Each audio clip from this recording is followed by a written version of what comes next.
Greetings, hello, hi. Welcome to Ilmu Kebidanan dan Kemajuran Podcast Kuliah for this 2021-2022 UTS session. We from Group 4 would like to first introduce ourselves. My name is Alyssa Diane, NIM B04198037. And I'm Krishni Dhanawati, NIM B04198022. I'm Nicole He Wansim, name B04198008. And our topic for today is Eutokia, duration of pregnancy, and Distokia. So now, before we get started, I would like to know how everyone's doing today. Are we doing well? How are your UTS preparations? I guess it's going okay. I'm not drowning yet, so how about you? I am doing okay. I got my booster dose a few days ago. Still a bit sore, but it's all right. Also, I believe that the both of you are actually in Bogor right now. So how is it there? So I think it's all good here, but just sometimes you need to be aware of COVID, like always wear mask. Besides that, it's all like usual. The hotel is fantastic. The people are welcoming. Yes. That's nice. You know, it's been like 2 years since our last official offline class together before COVID hit. I don't remember how offline classes feel like anymore. So I envy that you guys get to go to campus. Hopefully we can all be back there soon. Speaking of being back, so guys, back to the main topic. What specifically are we discussing about today? Good segue. We will be discussing the 3 stages of parturition, also known as Eutokia, factors influencing the duration of pregnancy, and lastly, different types of Distokia and methods of handling it. So we actually divided the topics among us in advance for us to read up on and get knowledgeable about, and now we can discuss any questions that might arise. So without further ado, let's jump right into our little discussion, starting with Eutokia. Yeah, I want to know what exactly is Eutokia. May I know more about it? I'm glad you asked, Nicole. So Eutokia is known by many names: parturition, labor, giving birth, but specifically normal parturition, normal birth, normal labor. Emphasis on that normal there. So generally, this process consists of 3 stages. The first stage being preparation, then fetal expulsion, and lastly, placental expulsion. Now, I'll go into detail about all these stages. So starting with the preparation stage, it is characterized by active contractions of both the muscle fibers, the longitudinal and circular muscle fibers of the uterine wall. So during this time, you can either conduct an inspection or a rectal palpation. And when you inspect it, you will notice that the udders have become enlarged and the vulva appears to be swollen. And if rectally palpated, the ligament is relaxed, especially the sacroiliac and the sacroischial and the muscles around the tail region. So the duration of this stage could depend on the condition of the animal, could be long, short, but generally about 2-3 weeks antepartum. And then the second stage, which is fetal expulsion, again, like the name, is the expulsion of the fetus. So here it is characterized by the entrance of the fetus into the dilated birth canal, the abdominal contraction or labor, and the expulsion of fetus through the vulva. Now, to check on these characteristics, you can conduct an inspection where you will notice the strong abdominal contractions, and usually the allantois would actually rupture, causing the amnion to emerge at the vulva. You can also conduct a vaginal palpation if required, and you may notice the cervix is completely dilated with high uterine contraction intensity, but in short intervals. But what causes the cervix to completely dilate? I don't know, is it affected by anything? Yeah, actually, it's affected by this influence, by the influence of a hormone called relaxin, and also due to amnion suppression, which is the pressure exerted by the amnion. So that leads us to the final stage, which is the expulsion of the placenta. So here, the uterine contractions produce movement along the uterine wall and caruncles, which aids in the separation of the fetal placenta. This requires the help of two other hormones, which are estrogen and oxytocin, which you may know are very, very essential for uterine contractions. Now, in cows, the placenta will be naturally expelled on its own anytime around maybe 30 minutes to 8 hours postpartum, though usually within the 3 to 8 hour mark. So, may I know what happens if the placenta is not expelled within that time? So, if the placenta is not expelled within 8 hours and it remains in the cow for over 8 hours or maybe even 24 hours, this is a condition known as retained placenta or retentio secondarium. So, in this case, it may have to be manually removed by a vet. I can actually link a video where a cow suffering from this retentio secundarium is helped by a veterinarian who, as I mentioned, has to manually remove it. Or actually, I could just share my screen right now to show you guys the video. Hold, let me show you guys it. All right, so this one. Can you guys see my screen? Yep. Right, so yeah, this is retentio secundarium in a cow, and this is the vet. Let me play it for you.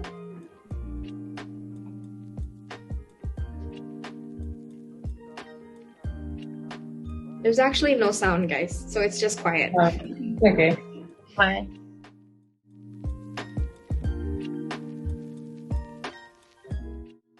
Yeah, you can see here. It's quite graphic.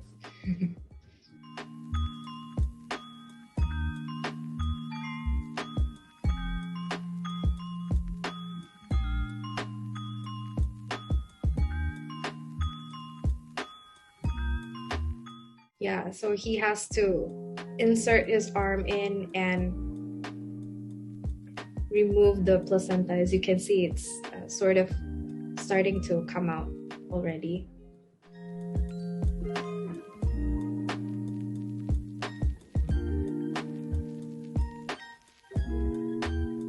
Yeah, see that? That's the placenta hanging out. Very not nice to look at, I think.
Yeah, so this is what we call retentio secundarium. I think this should be enough for now. I'll stop sharing.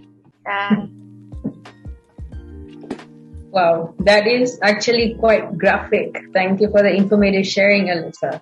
You're welcome. Now, speaking of cows giving birth, I was wondering what are some factors that may affect the duration of pregnancy, and also since Eutokia is the process of normal parturition, I wonder, I would like to know about abnormal parturition. I think the medical term for that is dystocia, I believe. Okay, so I think I'm start with the pregnancy duration first. It also can be called gestation length. It's the period from effective fertilization until calving. It's a reproductive trial that significantly affect cattle breeding and production. So gestation length is greatly influenced by breed, age of cow, sex of calf, size, years, and birth weight. So actually, according to the literature that I read, the average gestation range for the three different breeds for Angus is 281.7 days, Hereford is 286.1 days, and for Shorthorn is 284.3 days. So I think this may be related to their calf birth rate because the birth weight of the Hereford calves was larger than those of the Angus and Shorthorn calves. So hence it also ends up with longer gestation length. So moreover, bull calves tended to be carry more longer than Hereford cows. In general, gestation was longer for 1 to 5 days in cow carrying male fetus than those carrying female fetus. So, however, these differences tend not to be that significant. So, to add on, the cow age is the key environmental factor influencing gestation length. The gestation length is shorter in Herefords than in older cows. Well, any other factors that influence the gestation length? Yeah, other than that, the influence of years served on the length of gestation was not significant, but year effect on gestation length were extremely small, but months effect were moderate. For Holstein cow, right, the gestation length was 2 days shorter for October conception than for January. Oh, I see. So how about the environmental temperature? Does that affect the gestation length as well? Or... Yes, this is a good question. High temperature in the summer can also speed up calving and shorten gestation length. So besides that, high milk yield also prolong gestation. As suggested by Silva et al., there's a positive genetic correlation between gestation length and milk production level.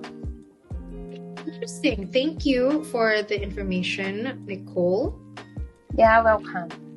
So what's next? Or the Distokia, right? Yep, glad you guys asked. So dystocia or calving difficulty is the obstruction during delivery affecting the well-being of the calf. Oh, what are the main causes causing dystocia? So the main causes of dystocia are like mostly fetal maternal size mismatch, fetal malpresentation, and dam-related causes. The fetal maternal size mismatch is the most frequent cause in prepartus dams, while the fetal malpresentation or the maternal-related causes is the most frequent cause in multiparous dairy cows. Oh, so how about the handling ways? So there's like 3 stages in handling dystocia, which is divided into stage 1, which involves the observation of the animal's behavior, whether it's like restless or like pacing around. And stage 2, which begins with the rupture of the bag, the embryonic fluid bag surrounding the calf, followed by a strong uterine contraction to expel the calf. And lastly, which is stage 3, which follows the delivery of the calf and uterine contractions, continuing to help expel the placenta and membranes, generally within like 6 to 24 hours after the calving. So, are there any contributing factors that causes the animal to be predisposed to dystocia, or? Yeah, there's actually factors like infection, heredity, nutrition, calf, sex, exercise, cow age, and the gestation length. Although dystocia cannot be eliminated from a herd, the incidence can be greatly reduced by proper management decisions before breeding and during gestation. Hey, thank you so much for the answer, Priya. I think we have covered a lot of aspects of the topics that we had originally planned to do, which is good. What did you guys think of today's podcast discussion? I think it's a great for today's discussions, and I learned a lot from today's section. So, how about you, Priya? Yeah, it was like really great and informative. Like I feel like I learned a lot by this podcast. That's nice. So I think we can now wrap this up. Thank you for joining us in our podcast today. Till next time in our OAS session, goodbye and have a nice day. Thanks, everyone. Bye.